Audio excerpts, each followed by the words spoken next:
lo que consiguió esta persona a título deportivo, yo no lo había vivido nunca. Y para mí, como sportinguista, desgraciadamente, voy a decir desgraciadamente porque es una desgracia, lo único que pude celebrar en todos estos años, desde que yo tengo conciencia, fue un ascenso. Y para mí, como en mi vida como sportinguista... Y una promoción.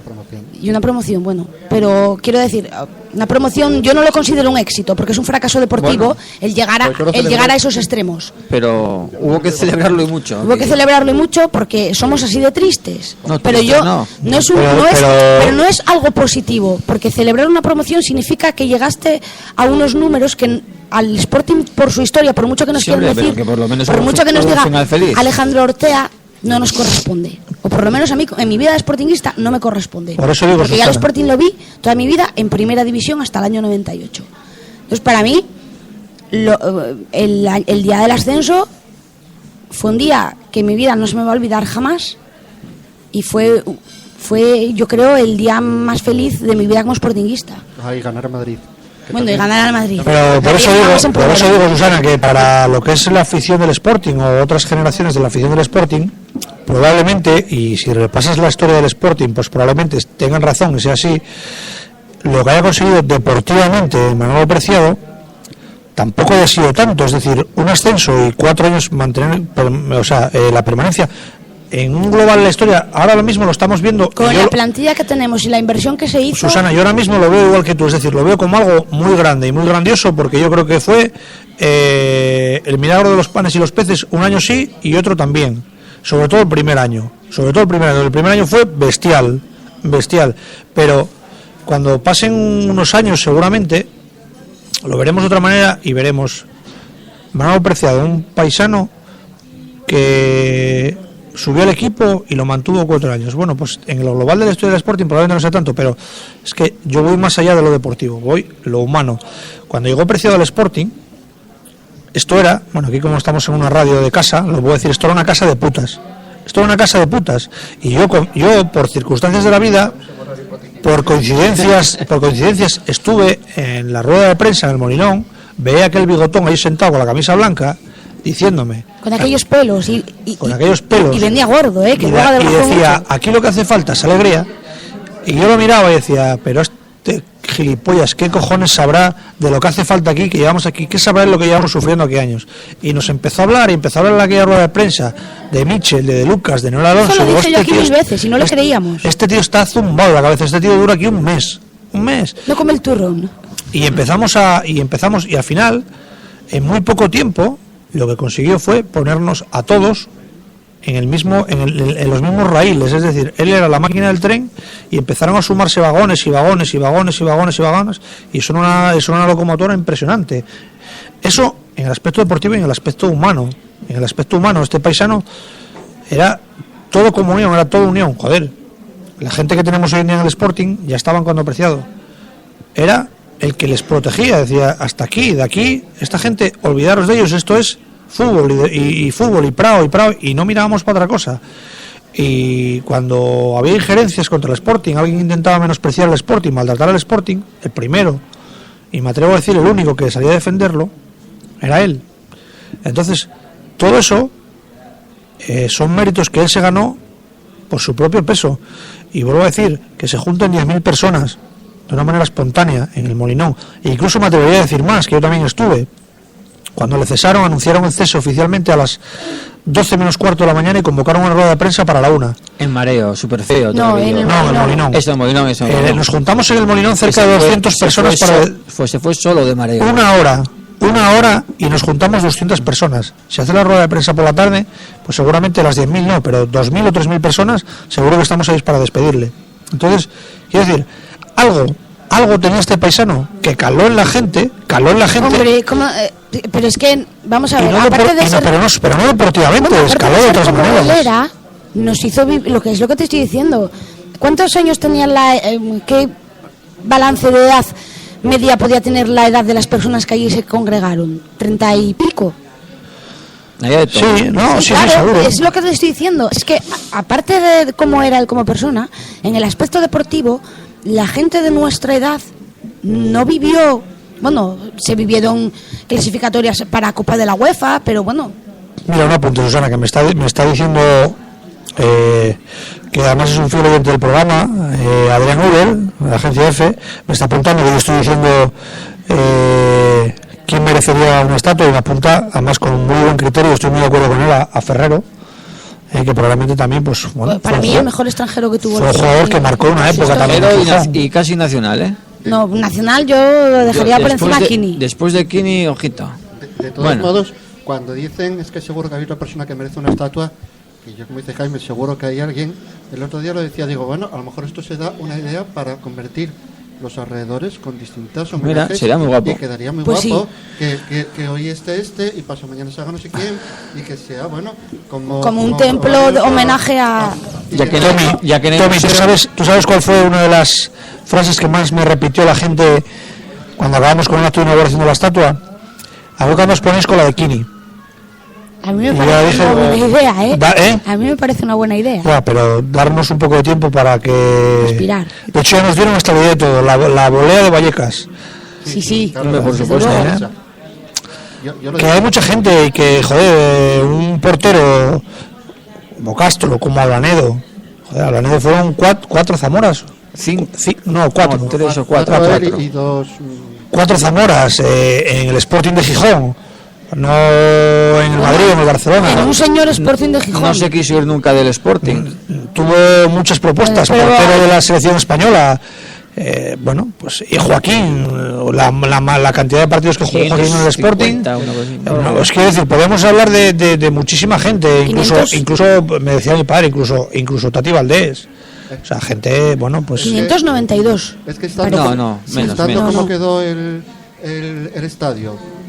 Lo que digo yo siempre, habiendo una parada del bus turístico ahí, quien no dice que el día de mañana hay ahí pues unas cuantas estatuas, una cosa está clara, un sitio turístico, y esperemos no verlo hasta dentro de muchos años, pero si hay alguien en el Sporting que va a superar todo lo que vivimos con Preciado, va a ser Kini. Pero yo te digo que esperamos verlo eso dentro de muchos años. Cambiando un poco de tercio, sobre la fecha de inauguración, siguiendo con el aniversario, ¿fue algo planeado a medio plazo? 679.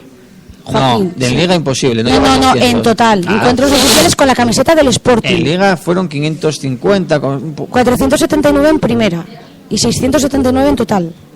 Mr. Dato. ¿Fue una decisión a medio plazo, o sea, pensada con antelación, o fue como hubo problemas para llegar a esa cifra mágica, que fue un poquitín de improvisación? No, bueno, como dije antes, cuando empezamos con el tema, yo pensé que el dinero se iba a conseguir más rápido. Y entonces la fecha que pensábamos de primera mano era el 31 de enero, coincidir con el último día que fue entrenador del Sporting. Obviamente no se llegaba. Entonces, bueno, pues como veíamos que se paraba el tema, porque después del partido de la selección española, que hubo un reportaje de 4 y se le dio bastante bomba al tema, y bueno, ahí hubo otro empujón, luego se paró bastante. Esto fue en marzo, el partido de la selección española fue en marzo. Vemos que se paraba el tema, entonces dijimos, mira, esto le ponemos una fecha, porque en España somos así. En España, hasta que no nos cierra la puerta, estamos esperando fuera para entrar en el tren, y cuando vemos que se va a cerrar la puerta, echamos a correr para entrar. Pues eso mismo pasó aquí. Cuando pusimos una fecha, dijimos, bueno, vamos a poner una fecha, porque esto si no, nos acaba. Entonces fue cuando realmente pues empezaron a llegar más donaciones. Las últimas semanas fue decir, está el plazo cerrado, oye, es que se me olvidó no sé qué, una historia, la otra, una batalla, otra, y al final fue así. Pero bueno, queríamos buscar una fecha señalada. Entonces cuando se pasó el 31 de enero, la siguiente que buscábamos era el 7 de junio. O sea, era la fecha prevista, porque bueno, el 31 de enero, bueno, pues todavía no sabíamos si el Sporting se iba a jugar algo, no se iba a jugar algo. Entonces llegar a hacerlo en una fecha que el Sporting estuviera jugando algo, pues tampoco era muy conveniente. Entonces, bueno, esperamos a que vimos que esto aquí no se iba a jugar nadie, absolutamente nada. Por eso ya decidimos esa fecha, porque bueno, pues obviamente era una fecha programada, buscada, porque bueno, pues era la fecha de que se cumplió un año, encima que se le había hecho un homenaje, pues que a mí me impactó mucho más incluso que el acto de la inauguración de la estatua. Me impactó el 7 de junio del 2012, el día después de morir. Ese acto a mí me dejó machacado, pero absolutamente machacado para varios días. Bueno, tú fíjate a mí lo machacada que me dejó, que aprobé el carnet de conducir, fui como en shock, no podía pensar en otra cosa, y entonces como no estaba atenta, no estaba atenta a la conducción, y era algo o sea, que ya te sabes de memoria, no tenía que andar pensando ni con esa tensión de qué tengo que hacer, porque iba pensando en otras cosas. Me habían dado la noticia no hacía ni una hora, pues me la dio el padre Fuello a las 9:30 de la mañana, que le llamó David González, y yo me examinaba como a las 10:30. Y yo creo que aprobé gracias a eso. De todo el proceso, aparte hay algo que fue de la mano, ¿no?, con el proyecto de la estatua, que es la canción de Pipo Prendes, que de hecho el día de la inauguración, afortunadamente, el playback se estropeó y se pudo hacer algo súper bonito, que fue hacerlo a capela. ¿Qué sentimiento? Decían, yo como no conocía esa relación, pero de verdad eran tan íntimos Pipo Prendes y Preciado, porque la letra de la canción es brutal, ¿eh? Mira, yo una de las cosas de las que me siento afortunado por haber hecho todo esto es por haber conocido a gente. Pues puedo presumir de tener una buena amistad con Manu y con Arantxa, y puedo pues presumir de haber tratado y haber estado varias veces con Pipo Prendes, y fue una de las personas con las que más compartí cosas con Manolo en estas últimas fechas, cuando hablamos con él para que actuara. Y estoy de acuerdo contigo. Mira, Pipo me llamó, habría terminado a los 10 minutos de haber terminado, de haberse marchado, de haber hecho las fotos y demás, se marchó, me llamó y le notaba hasta el tono disgustado, pidiéndome perdón por el error del playback, de los acordes de fondo. Te digo, mira, Pipo, fue, bajo mi punto de vista, lo mejor del acto de inauguración. Fue lo que soltó un poco de espontaneidad al acto, un acto, bueno, pues que al final no deja de ser un acto pues encorsetado, institucional. Lo que le dio espontaneidad al acto fue que aquello fallara y que tú pues tiraras de garganta y hicieras la canción como la hiciste, y al final la gente se sumó, y fue para mí lo mejor de todo. Y lo que comentaba con él, yo le preguntaba, el primer día que estuve con él, pues yo le preguntaba a Pipo, pero ¿tú cómo hiciste esta canción? Joder, ¿te enteras que se muere un día? Y me dijo, me ayudó mi sobrino y nos pusimos a componer esa canción. Joder, pues componer una canción, yo no entiendo, pero tiene que ser muy complicado. Y yo hablaba con él y le decía, joder, yo escucho esa canción y escucho Gijón, Molinón, Corazón, Banquillo.